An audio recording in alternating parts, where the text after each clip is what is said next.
अध्यक्ष महोदय, आजपर्यंत नाही तर अनेकांनी हा प्रयत्न केला, हा काय मी पहिला नाही। या देशाचे या राज्याचे माजी मुख्यमंत्री कैलासवासी अंतुले साहेबांनी खऱ्या अर्थानं कोकणच्या विकासाला आकार देण्याकरता म्हणून, खऱ्या अर्थानं कोकणाचा विकास करण्याकरता म्हणून दूरदृष्टी डोळ्यासमोर ठेवून काही धोरणात्मक जे निर्णय घेणं भाग होतं, ते धोरणात्मक निर्णय त्यांनी घेण्याचा प्रयत्न केला आणि 16 कलमी कार्यक्रम आपल्या कोकणाच्या विकासाकरता दिला। 16 कलमी कार्यक्रम हा कोकणाच्या विकासाकरता दिला। आज त्या 16 कलमी कार्यक्रम जरी आम्ही अंमलबजावणी केली असती तरी सुद्धा कोकणाला खूप चांगले दिवस आले असते। आज आपण जर बघितलं तर कोकणाच्या विकासाकरता अनेक समित्या सुद्धा नेमल्या गेल्या। स्वामीनाथन समितीची गणेशदादांना विषय माहिती आहे। त्याचबरोबर खताळ समिती ही सिंचन विकासाकरता नेमली गेली, कल्याणी समिती बंदरे विकासाकरता नेमली गेली, भाई बसावन समिती मासेमारी विकासाकरता नेमली गेली, आडारकर समिती उद्योग विकासाकरता नेमली गेली, भाऊसाहेब वर्तक समिती शिक्षण विकासाकरता नेमली गेली, जयवंतराव पाटील समिती फलोत्पादन आणि वनीकरण इत्यादी विकासाकरता नेमली गेली, बाली अप्पा समिती जलविद्युत प्रकल्पाच्या विस्तारीकरणाकरता नेमली गेली, केंद्रीय कद्रेकर पेंडशे समिती विद्युत प्रकल्पाकरता नेमली गेली। अशा प्रकारच्या अनेक समित्यांचे अहवाल मंत्री महोदय तरुणात कधीतरी लायब्ररीमध्ये जाऊन बसा तासनतास आणि हे तुम्हाला सगळे अहवाल वाचायला मिळतील। आज या सगळ्या अहवालांना आपण स्वीकारलं का? तर नाही। त्या काळामध्ये हे अहवाल सरकारच्या समोर आले, सरकारने त्याला तत्वता मान्यता दिली आणि एक मार्गदर्शक तत्व त्यातले काही ठराविक मुद्दे घेऊन नाही म्हटलं तरी आपला विकास करण्याकरता म्हणून सातत्यानं प्रयत्न केला। परंतु आता विकासाच्या संकल्पना पण बदलल्या आहेत आणि लोकांच्या अपेक्षा सुद्धा फार निराळ्या आता आपल्या बाबतीत वाढलेल्या आहेत आणि म्हणून त्यांच्या अपेक्षा पूर्ण करायच्या असतील तर या 3 गोष्टींकरता आपण जास्तीत जास्त त्या ठिकाणी लक्ष द्यावं अशा प्रकारची मी आपल्याला विनंती करतो। आपल्याला जर आवश्यकता वाटली तर कधीही आम्हाला बोलवा। मागच्या परवा आपण मला एका मीटिंगला बोलवलं होतं, नाही असं मी म्हणणार नाही, आपल्या ऑफिसमधून निरोप गेला होता, परंतु अधिवेशनच्या 1 दिवस अगोदर होता त्यामुळे ते काही येणं शक्य झालं नव्हतं। मी निरोप दिला होता आणि म्हणून त्या संदर्भातली तुम्हाला जर काही माहिती पाहिजे असेल तर मी माहिती देतो। मी आता जास्त वेळ बोलून या ठिकाणी वेळ घेत नाही, पण माननीय देवेंद्र फडणवीस साहेबांनी काही निर्णय घोषित केले होते, ते घोषित केलेले निर्णय फक्त मी तुम्हाला वाचून दाखवतो। त्यातल्या काही निर्णयाची त्यांनी अंमलबजावणी केली, परंतु पुढे त्याच्यामध्ये खंड पडला आणि म्हणून पुन्हा ते निर्णय अंमलात आणण्याच्या दृष्टीने आपण जरी सर्वांनी प्रयत्न केला तसं भरपूर होईल। एक अंतुले साहेबांचा 16 कलमी कार्यक्रम आणि माननीय देवेंद्र फडणवीस साहेबांनी विलासराव देशमुखांनी सुद्धा काही निर्णय घेतलेले आहेत, त्याचं सुद्धा मी आपल्याला डॉक्युमेंटेशन पाठवून देतो पाहिजे तर। त्याच्यामध्ये देवेंद्र फडणवीसांनी सांगितलं की कोकण पर्यटन विकास मंडळ स्थापन करणार, ह्याच्या माझ्या मागण्या होत्या, त्याला त्यांनी उत्तर दिलं होतं की कोकण पर्यटन विकास मंडळ स्थापन करणार। त्यांनी मध्यंतरी हे मंडळ स्थापन केलं होतं, निवडणुकीच्या अगदी 2024-19च्या तोंडावर त्यांनी केलं होतं। मला वाटतं प्रमोद जठार जे माजी आमदार आहेत त्यांनी अध्यक्ष केलं होतं, परंतु ते मंडळाचं पुढे काय झालं मला माहित नाही। रत्नागिरी सिंधुदुर्ग जिल्ह्यातील पर्यटन स्थळाच्या विकासासाठी 3055 कोटीचा आराखडा तयार करून तो एशियन डेव्हलपमेंट बँकेच्या माध्यमातून कार्यान्वित करणार। आपण त्यावेळेला मागणी अशी दाबा केली होती की तुम्ही आम्हाला 20,000 कोटी रुपये द्या।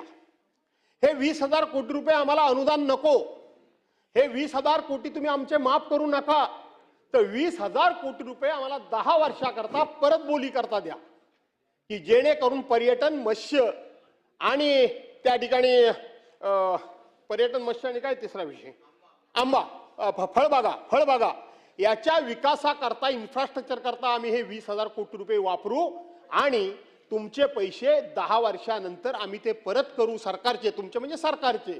आणि म्हणून त्यांनी तेव्हा सांगितलं होतं की आजच मी काही 20,000 कोटी रुपये देत नाही, परंतु 3055 कोटी रुपये मी देतो असं सांगितलं।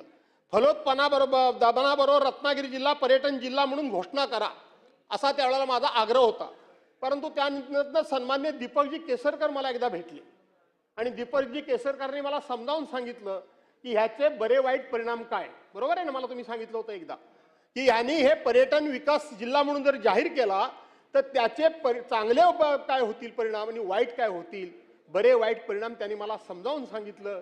आणि मग त्यावेळेला मला असं वाटलं की अधिकृतपणे हा जिल्हा जाहीर करण्याच्या ऐवजी पर्यटनाच्या सोयी सुविधा त्याला द्याव्या, परंतु अधिकृतपणे जाहीर केल्यानंतर अनेक प्रकारची बंधनं येतात.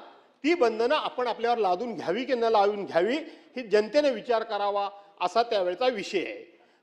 त्याचबरोबर कोकण वैधानिक विकास महामंडळ साठी राज्य सरकारनं केंद्र सरकारनं सरकारकडे पाठपुरावा करावा. खरं तर हा विषय आता मागे पडला. 2 वेळेला याच विधानमंडळामध्ये सर्वांनी एकमुखाने ठराव केला आणि कोकणाकरता स्वतंत्र वैधानिक विकास महामंडळ द्यावं असा ठराव, परंतु प्रत्यक्षपणे केंद्र सरकारकडे तसा ठराव गेला नाही. केंद्र सरकारच्याकडे तो ठराव जाताना त्याला उत्तर महाराष्ट्र जोडलं. पहिल्या वेळेला विदर्भ मराठवाडा ही 2 वैधानिक विकास महामंडळ आणि उर्वरित वैधानिक विकास महामंडळामध्ये काय पुणे, सातारा, सोलापूर, कोल्हापूर हे विकसित जिल्हे आणि त्याचबरोबर मुंबई आणि ठाण्यासारखे 2 जिल्हे. आणि मग जर माझ्याकडे सगळा डाटा आहे त्या याच्यामध्ये वैधानिक विकास महामंडळाच्या निकषाप्रमाणे हे सगळे श्रीमंत आणि पुढारलेले जिल्हे जोडल्यामुळं कुठल्याही क्षेत्रामध्ये कोकणाचा अपेक्षित हा बॅकलॉग दिसत नव्हता आणि दिसत नाही. त्यामुळं ऑफिशियल रेकॉर्ड असं तयार झालं की उर्वरित वैधानिक विकास महामंडळाचा कुठल्याही बाबतीत, मग ज्या आपल्या याचा विद्युतचा असेल, पाणी पुरवठ्याचा असेल, तुमचा पाटबंधाऱ्याचा असेल, कुठला बॅकलॉग हा शिल्लक राहिला नाही असं सांगितलं. परंतु मागासलेले 2-4 जिल्हे मात्र त्याच्यामध्ये पार भरडून निघाले. आता त्याच्यामध्ये काय विषय नाही. पण या वेळेला आपण त्यावेळेला मला वाटतं 2019 नंतर सिंधुरत्न एक योजना आपण तयार केलेली होती. उद्धव साहेब जेव्हा मुख्यमंत्री कोकणात गेले होते तेव्हा त्यांनी जाहीर केलं होतं. त्या योजनेची मुदत संपलेली आहे आणि म्हणून ती सिंधुरत्न योजना पुन्हा सुरू करण्याचं कुठंतरी मी माननीय मुख्यमंत्र्यांच्या भाषणामध्ये मी उल्लेख ऐकला. हा बरोबर असा मी ऐकला कुठेतरी. मला वाटतं तुम्ही ती आठवण करा आणि ही सिंधुरत्न योजना जर पुन्हा पुनर्जीवित झाली तर त्याचा आपल्याला सर्वांना फायदा होईल. वैधानिक विकास महामंडळ होईल की नाही होईल मला माहित नाही. कोकणामध्ये मेरीटाईम ट्रेनिंग इन्स्टिट्यूट उभी करणार. आपल्याकडून त्यावेळेला चूक झालेली आहे. आपल्याकडून आपलं विद्यापीठ नागपूरला गेलं, मासे आमच्याकडे सगळे आमच्याकडं, आणि मग ते झाली चूक झाली अनावधानानं. पण ठीक आहे, ती दुरुस्त करण्याकरता म्हणून त्यावेळेला माननीय मुख्यमंत्री महोदयांनी सांगितलं आंध्र प्रदेशच्या धर्तीवर आपण या ठिकाणी कोकणामध्ये मेरीटाईम ट्रेनिंग इन्स्टिट्यूट उभी करू. आपण त्याचा पाठपुरावा करा दादा, आपण त्याचा पाठपुरावा करा. सागरी पर्यटनासाठी येणाऱ्या पर्यटकांच्या सुरक्षिततेसाठी उपाययोजना राबवणार. आपण त्यावेळेला गुहागरमध्ये अशा पद्धतीचे एक लाईफ जॅकेट आणि त्यांना तिथले स्थानिक जे तरुण असतात, खारवी समाजातले असतात, समुद्रकिनारी राहणारे असतात, कोळी असतात, भंडारी असतात, यांना समुद्राच्या लाटांचा त्याच्याशी कसा सामना करावा ह्याचा पुरेपूर अनुभव असल्यामुळं त्याच्यामधले लोक आपण तयार केले पाहिजेत की जेणेकरून त्यांना रोजगार पण मिळेल आणि त्यांना अनुभव असल्यामुळं ते त्या ठिकाणी काम करू शकतील. आणि म्हणून तो विचार करा.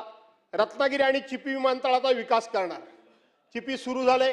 परवाच्या दिवशी तुमच्याच कुठेतरी मी तोंडून कुठेतरी बोलताना मी ऐकलं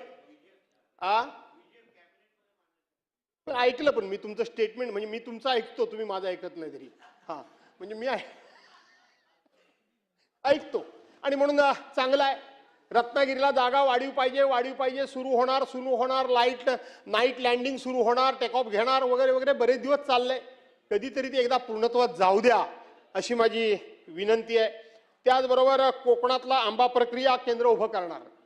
रायपनिंग सेंटर वगैरे ही सगळी आता नाशिकमध्ये आहेत.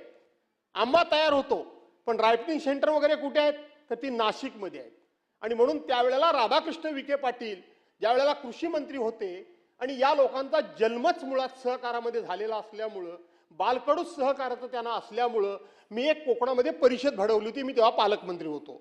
मग आता तुम्ही म्हणाल सगळं तुम्हीच काय करता असं तुमच्या पद्धतीने बोलाल, पण ते केलं होतं ते सांगायला पाहिजे. आणि म्हणून राधाकृष्ण विखे पाटील त्यावेळेला होते आणि आपले खेडचे हर्षवर्धन पाटील ते होते आणि सांगलीचे अजित भाऊ घोरपडे हे मुळात सहकारामध्ये मुरलेले लोक. यांना आपण घेतलं आणि chamber of Maharashtra, commerce chamber of Maharashtra तिथले अधिकारी पदाधिकारी आपण घेतले आणि रत्नागिरीमध्ये एक चांगल्या प्रकारची दादा त्यावेळेला आपण एक परिषद भरवली, चर्चासत्र भरवलं आणि त्यामुळं हा आंबा तात्काळ, कारण हे नाजूक फळ आहे, लवकर खराब होतं. हे लवकर कसं समुद्र मार्गे असेल, हवाई मार्गे असेल, रेल्वे मार्गाने असेल, कसं पोचवायचं याचं उत्तम नियोजन त्यांनी त्यावेळेला आपल्याला सांगितलं होतं आणि म्हणून त्या संदर्भामध्ये सुद्धा पाठपुरावा केला पाहिजे. कोकणातील अन्य फळांवर प्रक्रिया करणारे प्रकल्प उभारणाऱ्या व्यावसायिकांना विशेष सवलती दिल्या पाहिजेत. कोकणामध्ये नाना तऱ्हेची नैसर्गिक फळं आहेत. कोकणामध्ये नाना तऱ्हेच्या वनौषधी वनस्पती मोठ्या प्रमाणामध्ये आहेत.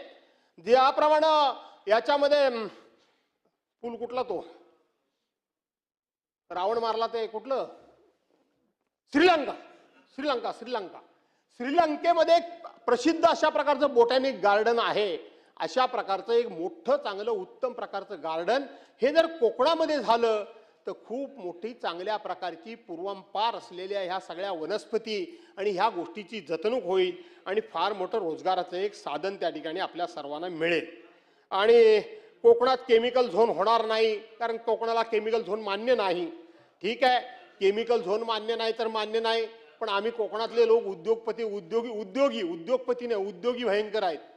मीच पालकमंत्री असताना माझ्या ग्वाहागरमध्ये आपण एक MIDC मंजूर करून घेतली, MIDC तयार केली. काय होतं बाबा MIDC मध्ये? MIDC मध्ये आपण टेक्सटाईल पार्क आणली. टेक्सटाईल पार्क ही केमिकल कारखाना आहे का? टेक्सटाईल पार्क हा काही कुठल्या त्या ठिकाणी रासायनिक कारखाना आहे का?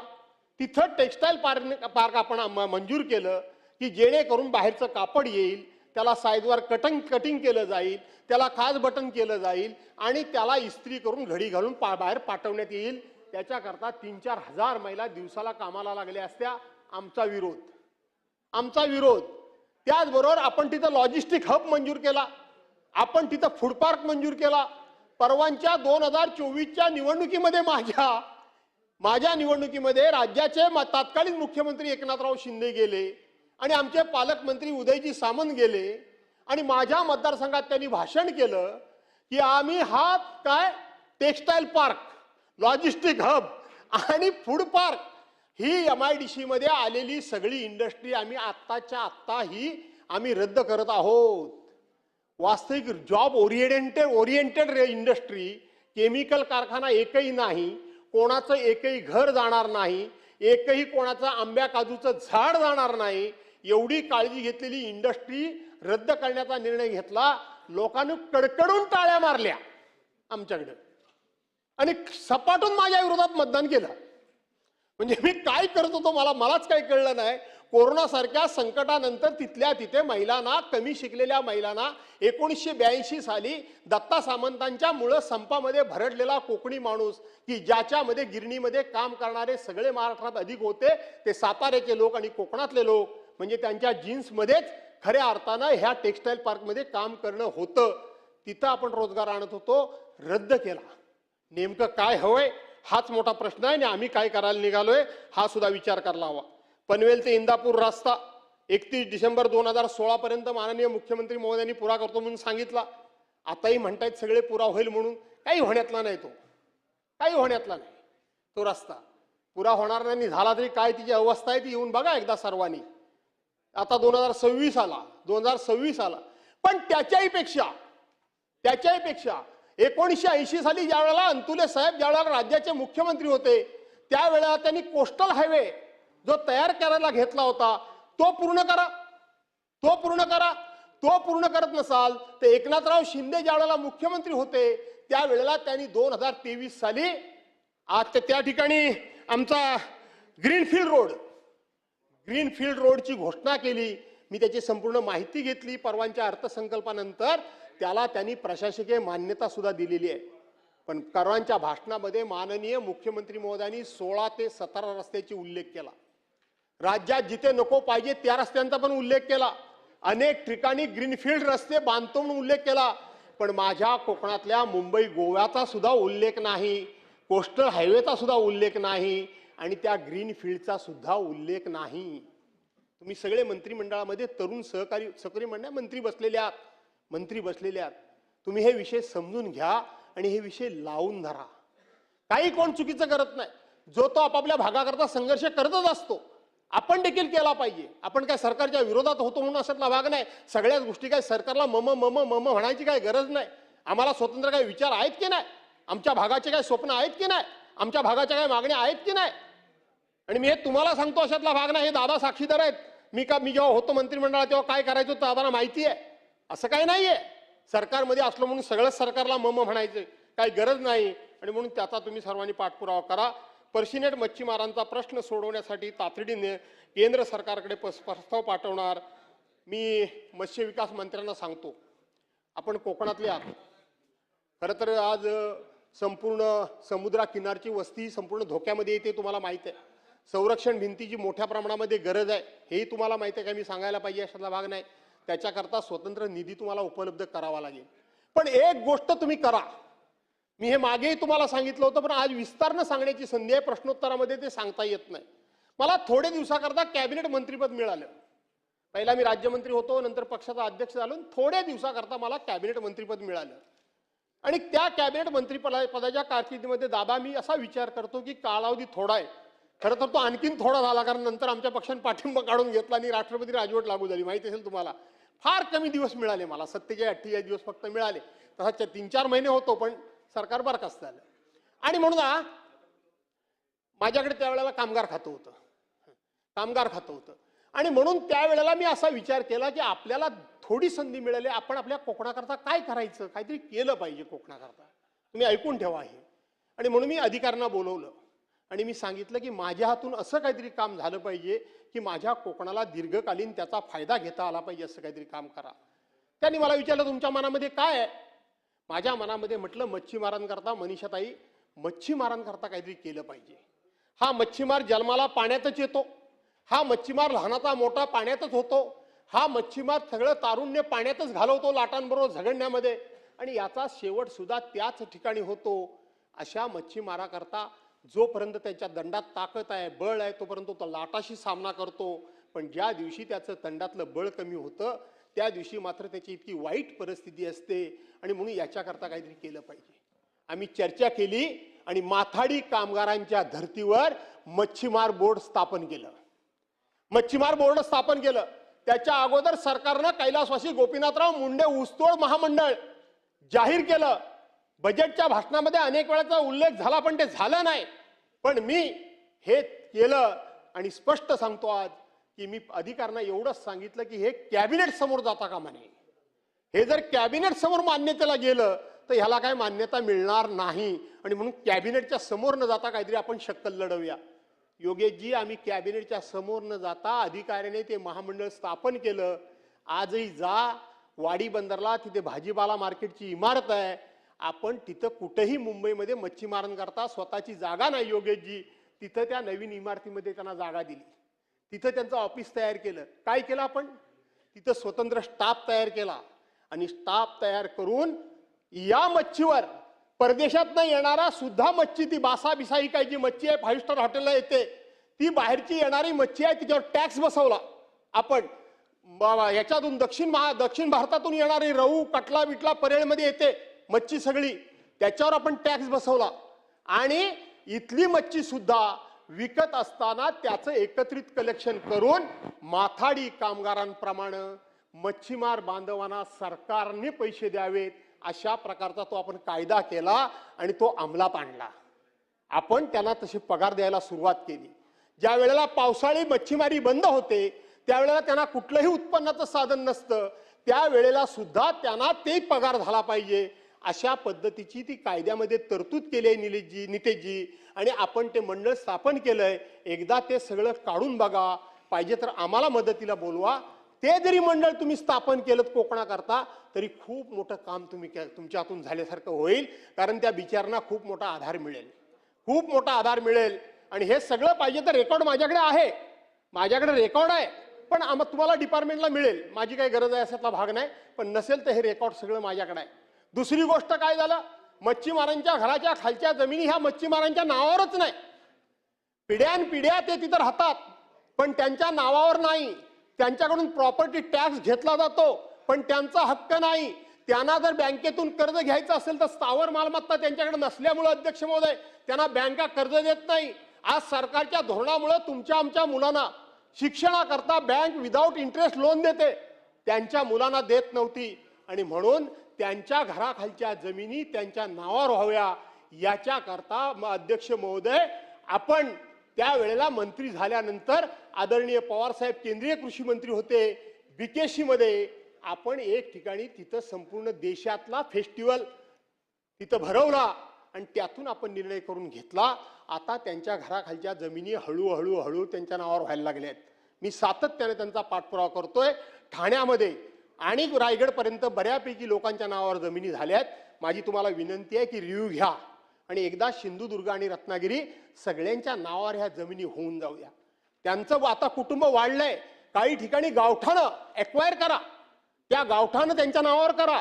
कारण शेवटी त्यांना मच्छीमारी करायची असल्यामुळे दिवसभर ते काम खाली समुद्रातच करतील, खाडीतच करतील. पण रात्री झोपण्याकरता बायका मुलांसह कुठेतरी गावठाण असेल तिथे त्यांची व्यवस्था होईल.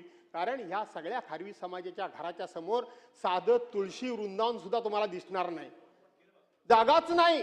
आणि म्हणून याच्याकरता आपण गेले कित्येक वर्ष संघर्ष करतोय, त्याचाही आपण विचार करावा अशा प्रकारची आपल्याला या ठिकाणी विनंती करतो. आणि महत्वाचा विषय, हे सगळं आपण बोललो, हे सगळं मुख्यमंत्र्यांनी बोलले, पण याच्याकरता राबवणं म्हणून एक नोडल एजन्सी म्हणून कोणतरी एक खिडकी योजना असावी म्हणून एक IAS दर्जाचा ऑफिसर या ठिकाणी या सगळ्या योजना राबवण्याकरता त्यांची अंमलबजावणी करता कोणतरी एक जबाबदार, कारण 1796 खात्याशी संबंधित आहेत आणि म्हणून एक कोणतरी जबाबदार पाहिजे. हे माननीय मुख्यमंत्र्यांशी मी मागणी केली, मला त्यांना धन्यवाद दिले पाहिजेत. त्यांनी त्याच्याकरता स्वतंत्र IAS दर्जाचा अधिकारी कोकण भवनमध्ये या घोषणांची पूर्तता करण्याकरता नेमला होता. त्याच्यामध्ये गॅप पडले, ते आपण ठिकाणी सुरुवात करावी. सांगण्यासारखे अनेक गोष्टी आहेत. कोकणामध्ये नैसर्गिक स्थळं अधिक आहेत. कोकणाला खूप मोठा इतिहास आहे. साहित्यिक आहेत, लेखक आहेत, वाचक आहेत, शूर आहेत, वीर आहेत. पहिले भारतरत्न 3 पुरस्कार मिळणारे आपल्या कोकणामध्येच आहेत. नंतरचा पुरस्कार मिळाले आपल्या कोकणामध्येच आहे. डॉक्टर बाबासाहेब आंबेडकरांचं घर आपल्या कोकणातच आहे. लोकमान्य टिळकांचं घर आपल्या कोकणातच आहे. झाशीबाईचं घर आपल्या कोकण, राणीचं घर आपल्या कोकणामध्येच आहे. दादासाहेब मावळणकरांचं घर आपल्या कोकणामध्येच आहे. या विदा सावरकरांचं खरं ते नाशिकला आहे, परंतु ते आमच्याकडे होते. सावरकर आहेत. अनंत कानेरे ज्यांनी आपल्या इंग्रजी कपड्यांची होळी करून ते माझ्या मतदारसंघामध्ये आहेत. पहिल्या महिला डॉक्टर आनंदीबाई जोशी ह्या सुद्धा ग्वागरच्या आहेत. सगळा ठेवा आपल्याकडे आहे, पण त्याच्यामध्ये मी आता काय वेळ काढू इच्छित नाही. ती सिंधुरत्न तेवढी योजना त्या ठिकाणी आणावी अशा प्रकारची विनंती करतो. आदित्यजी ठाकरेंनी 20 शाख ही एक योजना आणली होती. ती योजना काय ती मी आत्ताच समजून घेतली. ती योजना लोकांना रोजगार देणारी योजना आहे. ती जर आपल्याला पुनरुज्जीवित करता आली तर आपण करावी. फिशरीज बोर्डाबद्दल बोललो, घराखालच्या याच्याबद्दल बोललो. शेवटी कोकण शेवटी छत्रपती शिवाजी महाराजांची आपली राजधानी असलेली आपले कोकण आहोत आणि त्या कोकणाचे आपण सगळे वारसदार आहोत. आणि म्हणून पक्ष नाही, राजकारण नाही. मी काल योगेशना पण बोललो, इथं बोलवलं त्या अरेतुरे करून बोललं, कारण आता इथं यावं बोलतोय, मंत्री म्हणून बोलतोय. त्यांना मी सांगितलं आम्ही भांडत राहू, राजकारण करत राहू, ते काय आपल्या 5वीलाच पुजलेलं आहे, ते चुकायचं नाही. पण तुम्हाला कोकणाच्या विकासामध्ये कुठे ते भर टाकता येत असेल तर दादा टाका. तुम्हाला हे सांगायची गरजच नाही, कारण तुमचा स्वभाव असतो मला माहिती आहे. तुमच्या मनामध्ये हो मी सांगितलं ना ते. त्यांनीही सांगितलं की बरोबर आहे. कसं आहे की शेवटी तुमचे वडील आणि आमचे वडील, आम्ही हे भांडणं वेगळं, पण तुम्ही नेहमी भांडणं वेगळं असता का म्हणे. शेवटी आम्ही तुम्हाला मार्गदर्शक स्वरूपात म्हणा किंवा अधिकारवाणीनं 2 वाक्य आम्ही सांगतो, तो अधिकार असायलाच पाहिजे. माझ्या मुलांनी तुमच्या वडिलांबद्दल बोलणं हे कदापि होणार नाही. माझ्या पोरांनी नाही बोलता कामा. आपण काहीतरी बोलू, पण ते ठीक आहे, त्याच्याशी काय हा विषय आता नाही. पण विकासाकरता तुम्ही तुमचं योगदान द्या अशा प्रकारची तुम्हाला विनंती करतो. तुम्ही सांगाल तिथे तुम्हाला मी निश्चितपणे मदत करतो. अध्यक्ष महोदय, आपण या प्रस्तावाला या आपल्या पक्षाच्या वतीने सुरुवात केलीत म्हणून मी बोलायला उभा राहिलो. नपेक्षा मी जाणार होतो, पण त्या ठिकाणी बोलत असताना सर्वांचे चेहरे मला दिसत आहेत की सर्वांनीच ते रिस्पॉन्स केलेला आहे. अनेक गोष्टी इथं सांगण्यासारख्या भरपूर नाही. काजूचं काल पण मी ते सांगितलं, ते लक्षात घ्या की गेल्या वर्षी सरकारनं कबूल केलं होतं की पर किलोला 10 रुपये अनुदान. हे पहिल्यांदा झालंय की आम्ही काजूला देऊ असं सरकारने सांगितलं. आपल्याकडे काजू विकला कधी जातो? मे महिन्यामध्ये सगळा काजू संपून जातो. आपला GR कधी गेला? जुलै महिन्यामध्ये. जुलै महिन्यामध्ये GR गेला आणि तुम्हाला आता शेतकऱ्यांना पर किलो मागे 10 रुपये अनुदान सरकार देणार आहे. मग गेले शेतकरी बोले द्या अनुदान, ते म्हणले पावती द्या, म्हटले घ्या पावती, ती म्हटलं ही पावती नाही GST भरल्याची पावती द्या. तर तिच्या आईला काजू संपल्या मे महिन्यामध्ये, तुमचा GR येतो जुलैमध्ये आणि GST लावल्याच्या काजूच्या कसं काय आम्ही तुम्हाला पावती देणार. तिथं काजू भैये बिये विकत घेतात. पण जाऊ द्या, गेल्या वर्षी जरी लाभ नाही मिळाला योगेश, तरी स्कीम चांगली होती, सरकारनं चांगली भूमिका घेतली होती. काजू खरेदीची त्या ठिकाणी एकाधिकार काजू खरेदीची मागणी आपण काल माननीय मुख्यमंत्र्यांच्याकडे केलेली आहे, त्याचा उल्लेख पुन्हा करतो. पण ते अनुदान शेतकऱ्यांना जर मिळत असेल तर ते लवकर GR निघून जर ते मिळालं तर शेतकऱ्यांचा फायदा होईल. आपण काय शेतकरी आपल्याकडे काय बँकेचं कर्ज काढत नाहीत, तुम्हाला माहित आहे. त्यामुळे सरकारनं रिशेड्युलिंग करायचं म्हटलं कर्जाचं तर करून त्याचा फायदा होत नाही. कुठलंही सरकार असलं तर असंच काय सकाळ संध्याकाळ काय उचलून देणार आहे अशातला भाग नाही. पण तरी सुद्धा 20 ते 25 हजार कोटी रुपये 10 वर्षाकरता जर आम्हाला मिळाले तर आम्ही ते परतीच्या बोलीवर उत्तम प्रकारचं 3 विषयांमध्ये आपण त्याचं नियोजन करू. सगळ्या मंत्र्यांनी एकत्रित या, जिथे कुठे आमची सदस्य म्हणून किंवा एक नागरिक म्हणून गरज लागेल तिथे आम्ही तुम्हाला ओ म्हणायला आम्ही कधी पण तयार आहोत, हा शब्द देतो. आणि ह्या चर्चेतून तुम्ही आपापल्यापर्यंत उत्तर दिली तर आनंद वाटेल, पण फायनल उत्तर माननीय मुख्यमंत्र्यांनी दिलं तर आमचा आग्रह असा कळवा की तुम्ही उत्तर द्या. मी त्यांना हे सगळं पाठवून देईन आणि ते देतील अशी अपेक्षा व्यक्त करून ह्या प्रस्तावाला पाठिंबा म्हणण्याचा प्रस्ताव हा या ठिकाणी आणला.